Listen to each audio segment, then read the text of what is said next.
know how we love access to information documents at The Rebel, but we just got some new ones about Rachel Notley's climate leadership announcement from way back in November. Now, I find it funny that they called it that, the climate leadership announcement, because the NDP aren't leading the climate anywhere, but they certainly are leading the economy into the gutter. But anyways, the new documents we received are media sign-in sheets from the press conference the NDP held that day. And these media sign-in sheets tell a fantastically revealing story about the mindset of Premier Rachel Notley. Remember when Rachel Notley had Rebel contributor Holly Nicholas and I blocked from attending the Royalty Review press conference, and then later on had me thrown off the legislature grounds when I tried to attend the joint Notley-Trudeau press conference about a week later? Well, after that all happened, Rachel Notley used Justice Ministry lawyers to send our lawyer, Fred Kozak, a letter stating that no one who works with the Rebel would be considered media. Seriously, they used a government lawyer to send our lawyer a letter that said this: our client's position remains that your client, the Rebel, and those who identify as being connected to the Rebel are not journalists and are not entitled to access media lockups or other such events.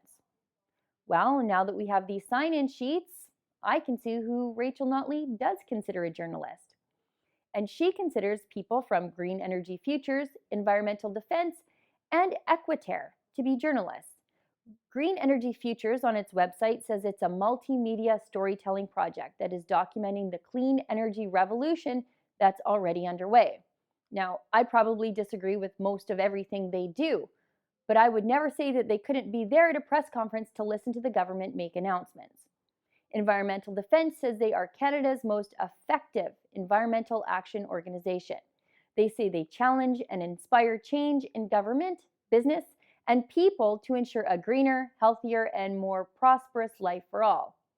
Again, not my cup of tea, but that doesn't mean I'd ever remove them from a press conference.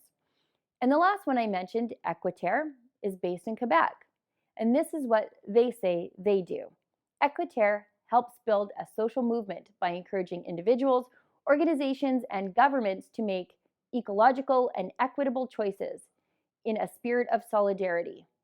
We see the everyday choices we all make, food, transportation, housing, gardening, and shopping, as an opportunity to change the world one step at a time. Okay, that sounds awful.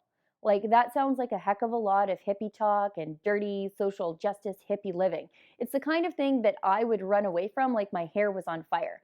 But Equiterre is certainly allowed to say the things they say and do the things they do.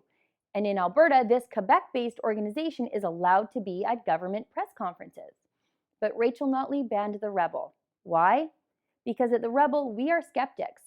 We are the loudest critics of Rachel Notley and her government full of inept ideologues. We are not afraid to point out how Rachel Notley's bad policies will hurt your towns. And we aren't afraid to say that Rachel Notley's out-of-province advisors just don't care about you. At the Rebel, we won't blame coal for causing an epidemic of health problems that aren't happening. At the Rebel, we won't blame oil and gas and its tiny contribution to greenhouse gas emissions for changing the climate. We won't treat farmers like evil slaveholders. And because we at the Rebel aren't afraid of Rachel Notley, she's afraid of us. For the Rebel.media, I'm Sheila Gunn Reid. Thanks for watching. Click here to never miss a Rebel update. Want even more of the Rebel? Well, click here to become a premium member.